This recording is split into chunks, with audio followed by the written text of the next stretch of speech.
What is going on, guys? It is WrestleMania here, back with some more news. Join us now as we look at the wildest news stories and rumors you need to know, including fans have voted this as the worst Survivor Series ever. Jey Uso is getting physically harassed in public. Is Paul Heyman in trouble with WWE? Triple H says tonight's Raw is gonna be epic. Is a Hall of Famer done with WWE? A top WWE star threatens to quit. An update on Bron Breakker, WWE trolling fans, and much more.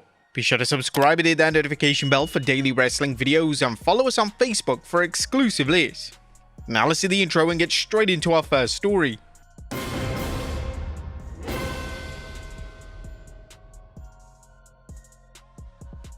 Our first story looks at fans voting this as the worst Survivor Series ever.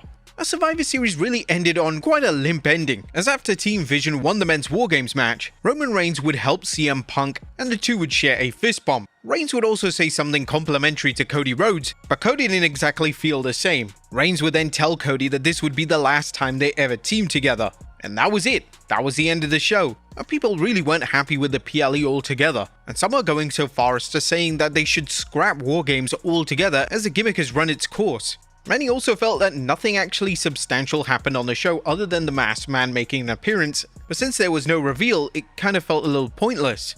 Fans have definitely voiced their displeasure on social media, as well as Cage Match, where they've rated the PLE 3.86. This now makes it the worst PLE of 2025, even worse than WrestlePalooza. Within their voting system, it also makes this the second worst Survivor Series of all time. The worst voted Survivor Series is 2015. Do you think it was the worst PLE of the year? Next up, Jey Uso issues a warning. Jey Uso recently took to his Instagram stories to address a serious concern. He wrote in the post, "If you see me in public, shit, please don't walk up and poke me or touch me," and then added that strangers do this about 38 times a day. That number is quite alarming, and as we've seen recently, fans are really crossing personal boundaries around wrestlers.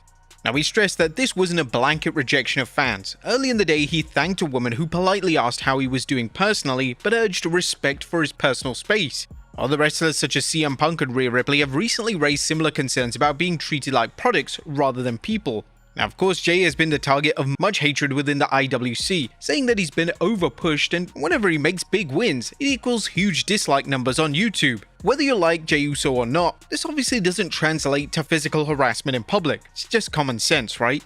Next up, is Paul Heyman in trouble with WWE? Now, there was a big incident that occurred after the show between Paul Heyman and a young fan. For those unaware, after Survivor Series, a young fan would come up to Paul Heyman and Heyman decided to push the fan away. Some have criticized Heyman as Heyman did put excessive force into that push, when he simply could have just nudged him away. These fans have stated that Heyman went too far and there was no reason for him to act the way he did. But on the contrary, there are a lot of fans defending Heyman, and they're stating that the parents of the fans should have stopped him. A specific criticism has been directed at the security for failing to keep the fan away from him, as despite the fan just being a child, security are there for a reason, and the security failed with their basic duties. With that being said, there has been speculation when it comes to WWE's reaction to the incident, and according to a new report from Fightful Select, there's no heat whatsoever on Heyman for pushing the child. There was no heat that we heard over Paul Heyman pushing a child out of his way after Survivor Series. There was heat on the security for allowing someone through. This is an incident that is likely to be buried amongst other headlines as we head into the end of 2025. Some have suggested that the parents of the fans may pursue legal action, but this is unlikely to be successful, as a fan approached Heyman, so Heyman and WWE would simply claim that he was just protecting himself. Next up, Triple H says tonight's Raw is going to be epic. The WWE is keen on hyperbole when it comes to promoting their shows, specifically Raw and SmackDown. However, Triple H has outright declared that tonight's Raw will be, in his words, epic. Triple H confirmed this during the post-Survivor Series War Games show, and fans are now speculating on what could go down on the show. Is a major return going down, or is this Triple H simply trying to build anticipation for the show following a below-average PLE? There are only a few matches advertised for the show and are officially on the road to the last major show of the year, that being Saturday night's main event. Now, it's possible that a top name such as Brock Lesnar or Roman Reigns makes an appearance on the show, and we can't rule out the return of Austin Theory as the masked man. WWE is prone to going all out for Raw after a PLE, especially when that PLE wasn't met with overwhelmingly positive reviews. A big angle could be planned, but details of what that could be are currently unknown. Next up is a Hall of Famer done with WWE. Now, based on Nikki Bella's clean loss to Stephanie Vaquer at Survivor Series, it'd be easy to assume that Nikki's run in WWE has come to an end. However, this doesn't appear to be the case. Speaking to WWE's digital team following the PLE on Saturday, Nikki confirmed that she's planning on sticking around. "Of course you want me to comment. You know what happened out there? I lost. But let me tell you something, this isn't the last of Nikki Bella. You got that? It's not the last." And Nikki did state in the build towards Survivor Series that she wants to retire alongside her sister Brie, so it's likely that WWE are looking at ways to integrate her into WWE programming. Nikki has spent the majority of this run in WWE putting over other talent, as to date, she has put names over including Asuka, Becky Lynch, and Roxanne Perez. Next up, a mega WWE push, always planned? Austin Theory returned to WWE programming at Survivor Series, and all signs point towards the former US champion being a member of the Vision stable. Before Survivor Series, Theory was heavily rumored to be part of the faction, and he was even rumored to take part in War Games way back in September. It's now been confirmed on the Wrestling Observer Radio that Theory's push was always planned. However, when Jacob Fatu was injured, WWE were forced to change creative plans. Originally, he was supposed to be in War Games before the Jacob Fatu injury forced them to move up the Cody Rhodes vs Drew McIntyre feud 1 month, and thus opened both of them up for War Games, with Rhodes and Fatu's replacement, and the feeling was McIntyre would fit better in the match than Theory. It'll be interesting to see how this Theory push plays out, as everyone knows that it's Theory under the mask, and there may be a big reveal tonight live on Raw. Next up, a top WWE star threatens to quit. A WWE star has threatened to quit following Survivor Series War Games. Now, in a post-match interview with Becky Lynch, she has declared that she didn't in fact tap out to AJ Lee, and she's now refusing to come back to WWE until the match outcome is reversed.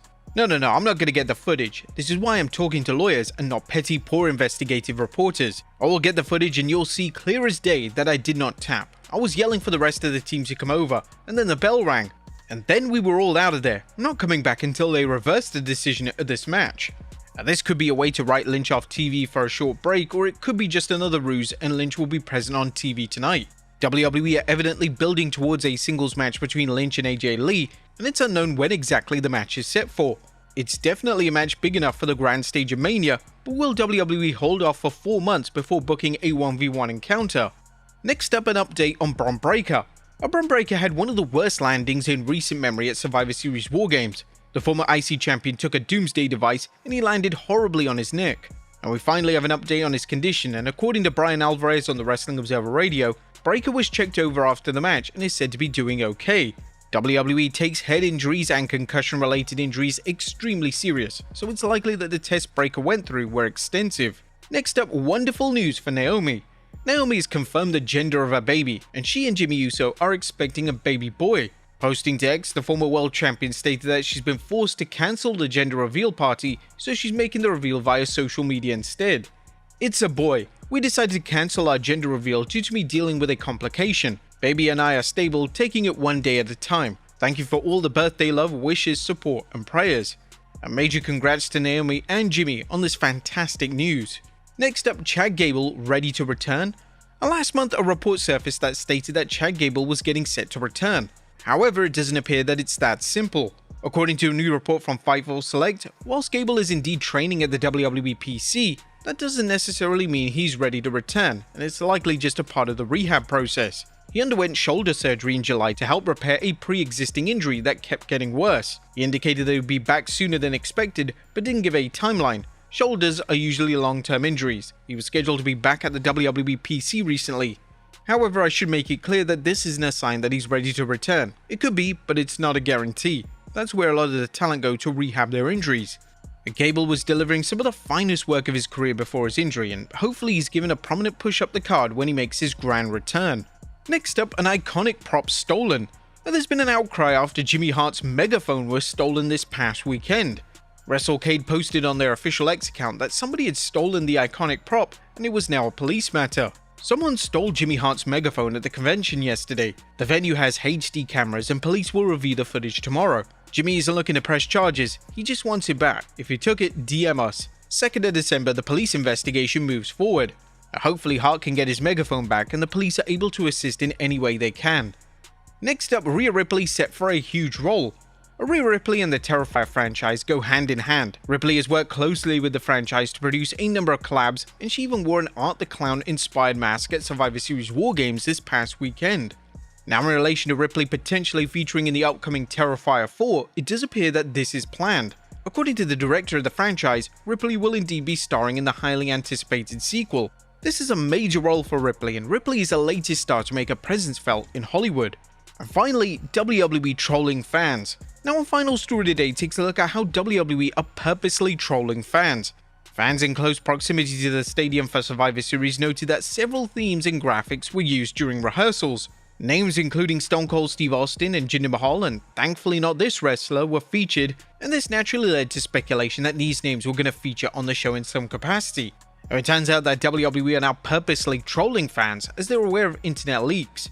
Fightful Select notes that WWE even set up a ring backstage to avoid spoilers from leaking out.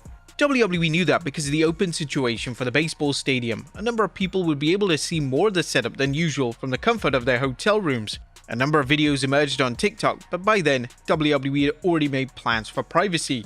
The report continued by stating there was a curtain set up over the ring to protect rehearsals, which took place Friday evening for women's war games and late Friday for men's war games.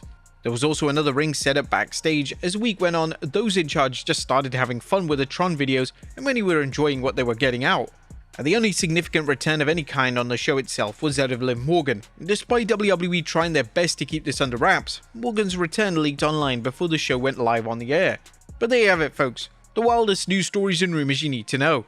Be sure to leave your comments down below, and I'll see you next time with some more wrestling content.